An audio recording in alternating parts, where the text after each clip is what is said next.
Okay जी, practical number 3, इसमें हमने study करना है estimating soil erosion in run of.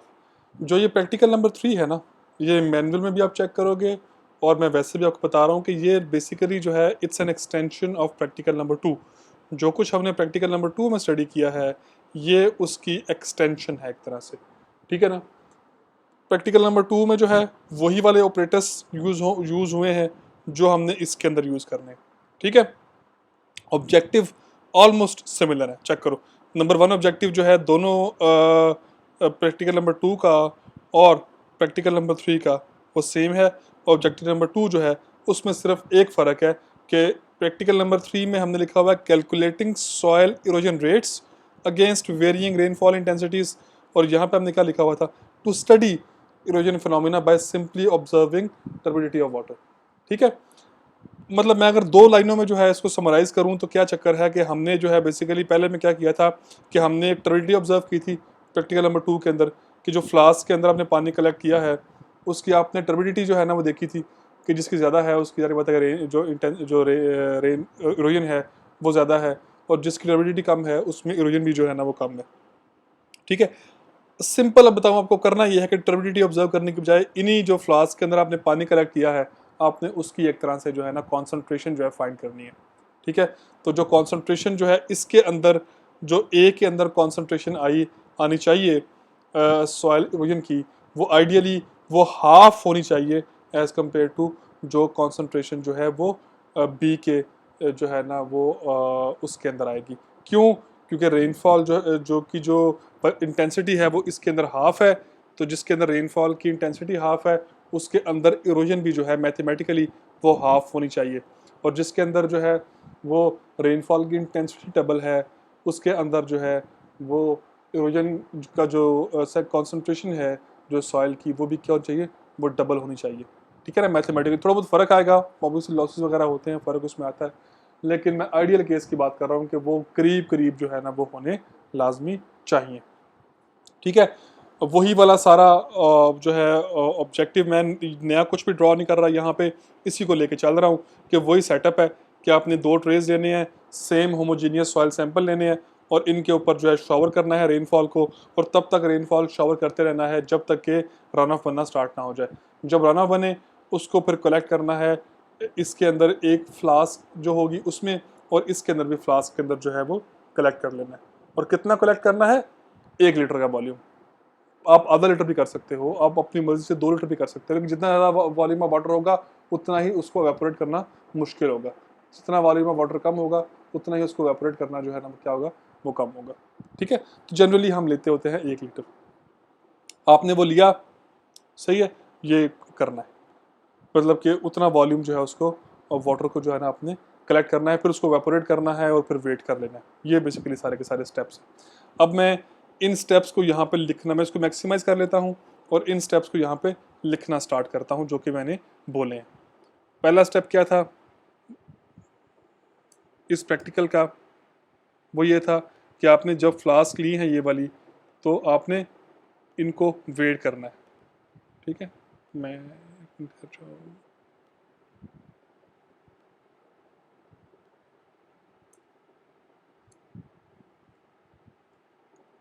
पहले क्या करना है आपने, ये दोनों जो फ्लास्क है अभी जब एक्सपेरिमेंट स्टार्ट भी नहीं हुआ तो आपने उसको वे करना है, वे द ग्रेजुएटेड फ्लास्क्स,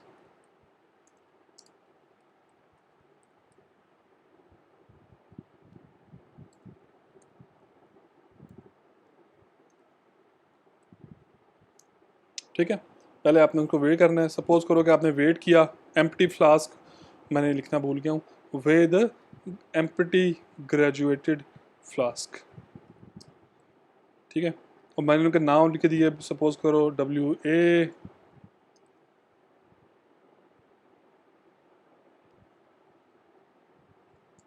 और WB, मैंने सपोज कर लिया कि ये उनके नाम है, ये उनके जो है उनका वेट आया, ठीक हो गया।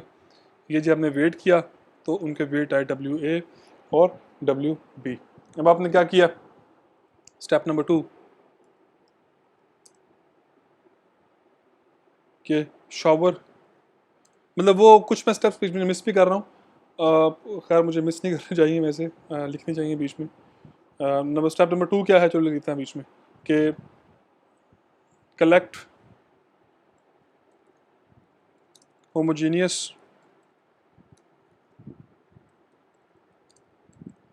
Soil samples in tray.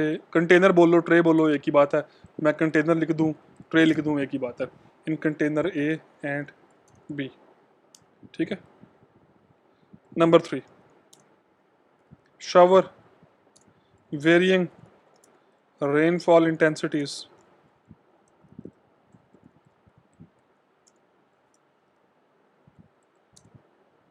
on tray A and B। मैंने पहले बोला कि मैं कंटेनर लिखूं ट्रे लिखूं, बात एक ही है। स्टेप नंबर 3 क्या है कि आपने दोनों कंटेनर के ऊपर जो है वेरिएंग रेनफॉल इंटेंसिटी जो है वो शावर करनी है, ठीक है ना। जैसे ए के ऊपर 2 मिलीमीटर कर दी इससे, और जो बी है उसके ऊपर 4 मिलीमीटर कर दी। फिर उसके बाद keep showering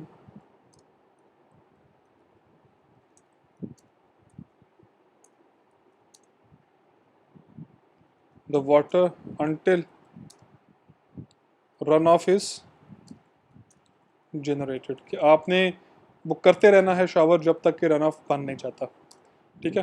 collect 1 litre of run of coming out of each tray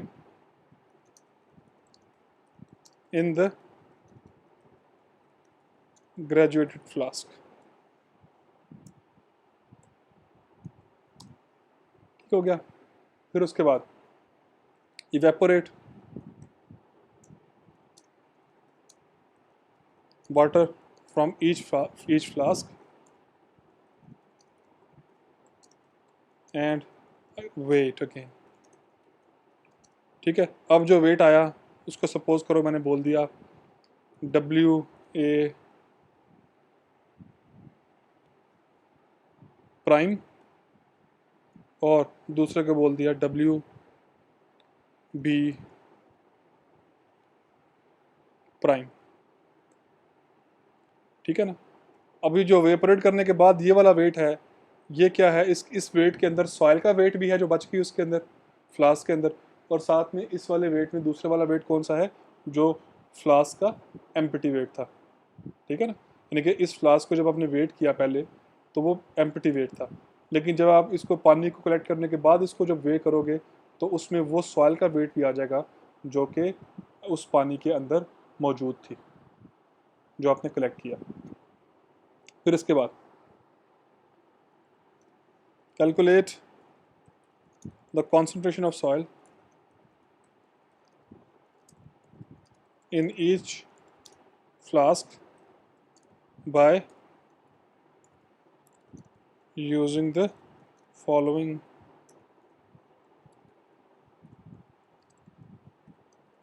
formula, ठीक है। और वो फार्मूला क्या है, पहले कॉन्सेंट्रेशन ऑफ, मैं इसको फार्मूले को प्रॉपर लिखता हूँ इक्वेशन की फॉर्म में। पहले आपने इसको लिखा हुआ लेकिन फिर भी बेहतर है कि दोबारा लिख देंगे।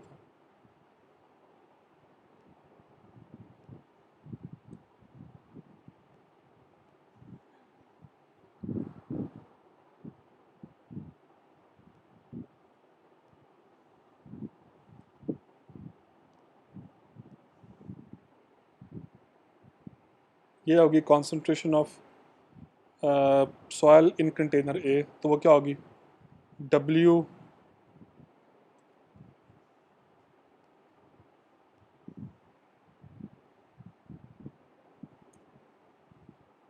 W A prime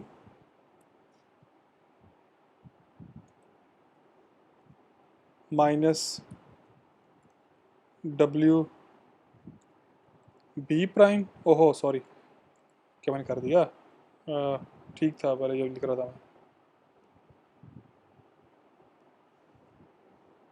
WA over volume of water जो कि आपने कलेक्ट किया था, कितना था वो था 1 लीटर, सही है।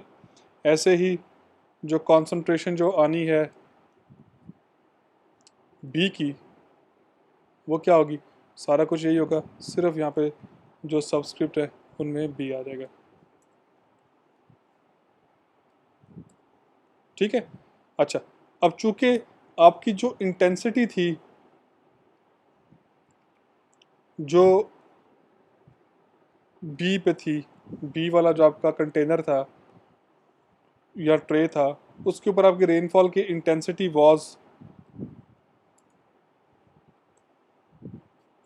जो थी वहाँ पे वो डबल थी as compared to the intensity of rainfall that was falling on container A. ठीक है ना। चूँकि आपकी जो रेनफॉल इंटेंसिटी थी बी की, हम लिखेंगे since intensity falling over of rainfall falling over container B is double of intensity that is falling over the container A, तो फिर अब आपके जो एंड पे जो कॉन्सेंट्रेशन आनी चाहिए ना, जो कॉन्सेंट्रेशन जो है सी ए की, जो कॉन्सेंट्रेशन जो है आपकी आनी चाहिए सी बी की,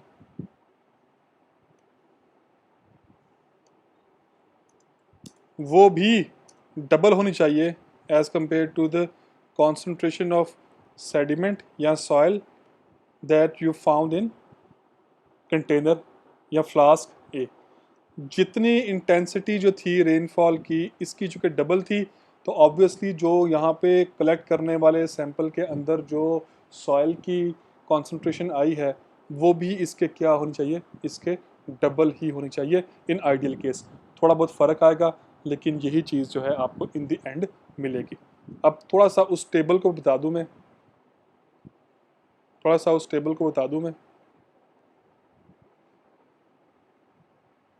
एक सेकंड ज़रा। हाँ, टेबल थोड़ा सा एंड पे इसके आता है प्रैक्टिकल नंबर 3 के, जो कि शायद थोड़ा सा आपको जो है ना वो कन्फ्यूज़ करे। तो इससे पहले कि वो कन्फ्यूज़ करे, मैं आपको बता दूं उसके बारे में, इस टेबल के बारे में। ये था पहले वाला वेट जो कि आपने एम्प्टी फ्लास्क का किया, WA और WB। इंटेंसिटी दोनों की आ गई जो आपने A और B के ऊपर गिराई हैं। फिर वॉल्यूम ऑफ वाटर जो आपने फ्लास्क के अंदर कलेक्ट किया है, जो कि जनरली हम कितना लेते हैं, 1 लीटर लेते होते हैं। सही है, वो लिया आपने। फिर ये वो कौन से वाले वेट हैं, ये वो वाले वेट हैं जो कि आपने पानी को वेपोरेट करने के बाद जो है ना फ्लास्क के फाइंड किए। ठीक है। और फिर कॉन्सेंट्रेशन जो आपने फाइंड की किस वाले फार्मूला से, इस वाले फार्मूला से, क्या आ गई, WA प्राइम माइनस WA, वो जितना वॉल्यूम ऑफ वाटर आपने कलेक्ट किया फ्लास्क के अंदर, वो कि 1 लीटर ही होता है। तो ये इसकी वैल्यू जो है तब तक 1 रहेगी जब तक कि आप इसका वॉल्यूम ऑफ वाटर जो है ना जो कलेक्ट करना है आपने फ्लास्क के अंदर, वो आप 1 लीटर से ऊपर नहीं लेके आते। ठीक है। मैं किस वाले की बात कर रहा हूँ, मैं इस फ्लास्क के अंदर कलेक्ट किए गए वॉल्यूम की बात कर रहा हूँ। अगर आपने 1 लीटर की किया है तो हमेशा जो उसकी वैल्यू आएगी इस वाले V की, वो कितनी आएगी, वो 1 ही आएगी। ठीक है। ऐसे ही फिर WB के साथ भी वही किया। अब जो आपकी यहाँ पे फाइंड हासिल करदा जो CB की वैल्यू है वो CA से हमेशा क्या हो, डबल हो, क्योंकि CB की जो ये जो इंटेंसिटी है, देखो IB की वैल्यू जो थी वो IA की वैल्यू के डबल थी। तो यहाँ पे जो है आपकी जो CB की वैल्यू आए वो भी डबल आए as compare to CA in ideal case. ठीक है। और ऑलमोस्ट पास पास ही आती होती हैं, तो हम अज्यूम कर लेते हैं कि चलो थोड़ा बहुत अगर फ़र्क है तो वो लॉसेस का फ़र्क है। तो इस तरीके से जो है ना हम हमेशा जो सॉइल इरोजन है रन ऑफ के अंदर, उसको हम एस्टिमेट करते हैं अगेंस्ट वेरिइंग इंटेंसिटीज़। ठीक है। आई होप कि ये चीज़ आपको क्लियर होगी। ठीक है। ये आपके प्रैक्टिकल 1 से 3 तक थे। इसके बाद जो है प्रैक्टिकल नंबर जो 4 और 5 है वो इन द वेरी एंड में जाके अपलोड करूँगा। जो 6 और 7 जो 2 है प्रैक्टिकल आपके, 6 तो खैर अभी हो जाएगा थोड़े थोड़े अरसे में, क्योंकि वो एग्जैक्टली थ्योरी में से निकाला गया है, तो वो हो जाएगा। जो 7 है वो भी हो जाएगा, और तो 7 तो बहुत ही आसान है। तो जो 4 और 5 हैं वो हम इन दी एंड जो है वो अपलोड करेंगे। मुझे उम्मीद है कि आज के लेक्चर के बाद आपको काफ़ी हद तक बात क्लियर होगी कि प्रैक्टिकल इस कोर्स के इतने मुश्किल नहीं है। ठीक है। You simply have to go through all the literature, और इंशाल्लाह कोई इतना इसमें बड़ा जो है ना कोई इशू कोई नहीं है। ठीक है। तो ये था जी हमारा 1 से लेकर 3 तक का लेक्चर। जो अगला आएगा वो ऑब्वियसली 6 और 7 का इकट्ठा आएगा, और फिर इन दी एंड जो है वो 4 और 5 का आ जाएगा। आई wish you guys all the best. कोई क्वेश्चन हो तो प्लीज़ आपने जो क्वेश्चन आंसर सेशन होगा हमारा, जो हम जनरली जो है ना वो कोशिश करते हैं कि ट्यूसडे को हो, तो उस दिन जो है आपने उसमें क्वेश्चन मुझसे कर लेंगे। I wish you guys all the best. अल्लाह हाफिज़।